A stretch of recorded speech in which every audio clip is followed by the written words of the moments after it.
कि जो मुस्लिम्स हैं, जो अदर माइनॉरिटीज़ हैं, जो दलित हैं, जो ट्राइबल्स हैं, उन पे किस तरह से सरकार एट्रोसिटीज़ कर रही है और एट्रोसिटीज़ का क्या मकसद है। यूसीसी से सबसे ज़्यादा जो नुकसान मुसलमानों को होगा, ज़्यादा नुकसान जो है वो जो अदर माइनॉरिटीज़ हैं, जो सिख हैं, क्रिश्चियंस हैं, दलित्स हैं, ट्राइबल्स हैं, उनको होने वाला है। और ये सरकार जो है एक ब्राह्मणिकल आइडियोलॉजी जो है, जो मेजोरिटेरियन जो माइंडसेट है, उसको माइनॉरिटीज़ पे थोपने की कोशिश कर रही है। नमस्कार, मैं ब्यूटी गिरी और आप देख रहे हैं नेशनल दस्तक। अभी हमारे साथ मौजूद हैं पूर्व आईपीएस अब्दुल रहमान जी। क्या कहेंगे, जिस तरीके से विपक्ष ने अपने गठबंधन का नाम इंडिया रख लिया, तो पहले कहा गया कि पीएफआई और Indian Mujahideen, east India company, सब में इंडिया आता था। अब एक नया नाम दिया गया है, घमंडिया। नहीं, देखिए, ये सरकार एक एरोगेंट सरकार है और ये घमंड पे चलती है। और जो भी पॉलिटिकली इनको चैलेंज करता है, उनको ये अलग अलग तरीके से नाम देते हैं और उनको बदनाम करने की कोशिश करते हैं। तो ये जो वर्ड वो अलग अलग तरीके से जो दिया जा रहा है, इसका कोई मतलब नहीं है। ये सब बदनाम करने की साजिश है।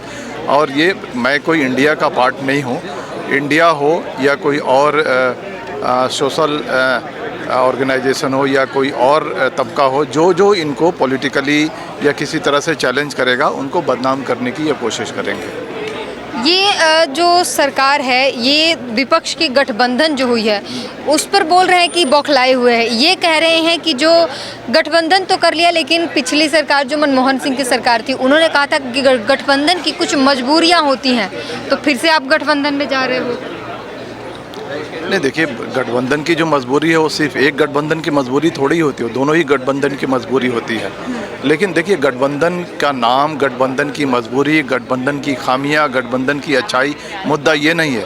मुद्दा ये है कि आज देश खतरे में है, देश की इकोनॉमी खतरे में है, जो रोज़गार खतरे में है, जो युवा हैं उनके भविष्य खतरे में है। इनको कैसे हटा करके इस देश को बचाया जाए। लेकिन ये तो दावा कर रहे हैं, प्रधानमंत्री दावा कर रहे हैं, गारंटी दे रहे हैं कि अगर तीसरी बार सरकार आई तो वर्ल्ड की तीसरी सबसे बड़ी इकोनॉमी वाला देश होगा भारत। ये ज़बानी तीसरी इकोनॉमी बनेगा, रिकॉर्ड पे नहीं बनेगा। रिकॉर्ड पे तो हमारी इकोनॉमी बहुत ख़राब है, अंदर से बहुत खोखला हो चुकी है।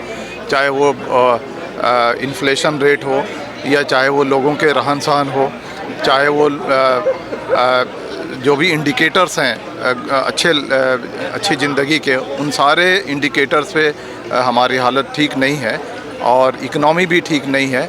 इनके बस ज़बानी जो बातें हैं उसमें ये दिखाते हैं कि इकनॉमी ठीक नहीं है, लेकिन जो फैक्ट्स एंड फिगर्स जो हैं वो कुछ और बात करते हैं।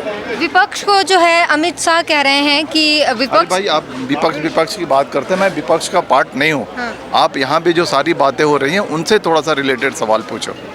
ठीक है, तो आपने टेबल राउंड ऑफ डिस्कशन रखा है। आपने कहा इस सरकार ने जो है देश के भूभाग को विदेशों को सौंप दिया, लेकिन वो कह रहे हैं कि जो पिछली सरकार थी, उन्होंने देश के भूभाग को दुश्मन देशों को सौंपा है। नहीं, ये पूरा देश जानता है कि ये सरकार के रहते हुए 2020 में 2019-2020 में चाइना ने हमारे एक बड़े भूभाग को कब्जा किया है। और एक सारे जो भारतवासी हैं उनकी जिम्मेदारी है कि इस बात को सरकार के सामने लेकर के आएँ, और ये सरकार की जिम्मेदारी है कि एक टफ एक्शन ले करके और उस भूभाग को आज़ाद कराए। अमित शाह संसद में कह रहे हैं कि आएगा तो मोदी ही। बोलने के लिए तो और भी लोग बहुत सारी बातें बोलते हैं। जब बोलने के लिए लोग बोलते ही रहते हैं।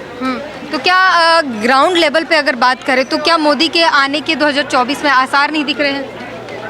नहीं, देखिए, इलेक्शन अभी काफ़ी दूर है। इलेक्शन पे अभी चर्चा करने के लिए हम यहाँ पे इकट्ठा नहीं हुए हैं। हम यहाँ पे इकट्ठा हुए हैं कि जो मुस्लिम्स हैं, जो अदर माइनॉरिटीज़ हैं, जो दलित हैं, जो ट्राइबल्स हैं, उन पे किस तरह से सरकार एट्रोसिटीज़ कर रही है और एट्रोसिटीज़ का क्या मकसद है, और इसको कैसे हम कम कर सकते हैं, और कैसे जो कमज़ोर तबके उनको नेशनल मेन स्ट्रीम में ला सकते हैं। ये मुद्दा है आज का।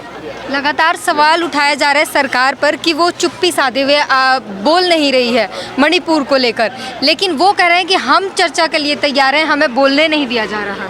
सरकार चुप्पी साधे हुए है, और जो साइलेंस जो है वो रजामंदी होता है, जो खामोशी और रजामंदी है, सरकार की रजामंदी से ये सब हो रहा है। यूसीसी से जो है समानताएं आ जाएंगी, एक देश में एक ही कानून होना चाहिए। नहीं, ये जो सरकार, ये इंसाफ पसंद सरकार नहीं है। ये समान, मैंने कहा ना अपने बात में कि ये जो भी काम करती है पॉलिटिकल प्रोजेक्ट के तहत काम करती है।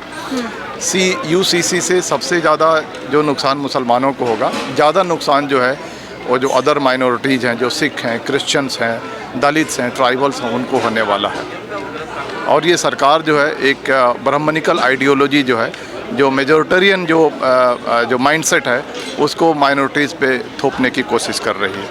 Thank you. तो यहाँ पर जो है तमाम लोग जो हैं यहाँ पर मौजूद हैं और टेबल ऑफ डिस्कशन में जो है सभी ने डिस्कशन किया, अपनी अपनी बातें रखी। यहाँ पर पोस्टर आप देख पाएँ तो यहाँ पर जो है बहुत सारे लोग जो हैं यहाँ पर मौजूद हैं और अभी जो है सरकार को घेरने का काम किया जा रहा है। सरकार की जो भी कुरीतियाँ हैं, सरकार का ना बोलना मणिपुर को लेकर, चाहे वो महंगाई हो, उस पर चुप्पी साधे रहना और तमाम ऐसे मुद्दे हैं जिस पर सरकार बोलने से कतराती है, सिर्फ दावे वादे करती है, ज़मीनी स्तर पर काम नहीं करती है। उसी को लेकर यहाँ पर तमाम लोगों ने एक टेबल ऑफ डिस्कशन रखा है और उस पर बातचीत की है, सरकार से सवाल पूछने का काम किया है। पूरी बातचीत पर अपनी प्रतिक्रिया ज़रूर दीजिए। कैमरामैन आशीष के साथ ब्यूटी गिरी, नेशनल दस्तक। नेशनल दस्तक की आपसे गुजारिश है कि अगर इसको बचाना चाहते हैं तो नेशनल दस्तक को सब्सक्राइब करने के लिए रेड कलर के सब्सक्राइब बटन को दबाएं, फिर बेल आइकन की घंटी दबाएं। नेशनल दस्तक को बचाने के लिए बहुत जरूरी है कि हर खबर को शेयर करें, लाइक करें, कमेंट जरूर करें।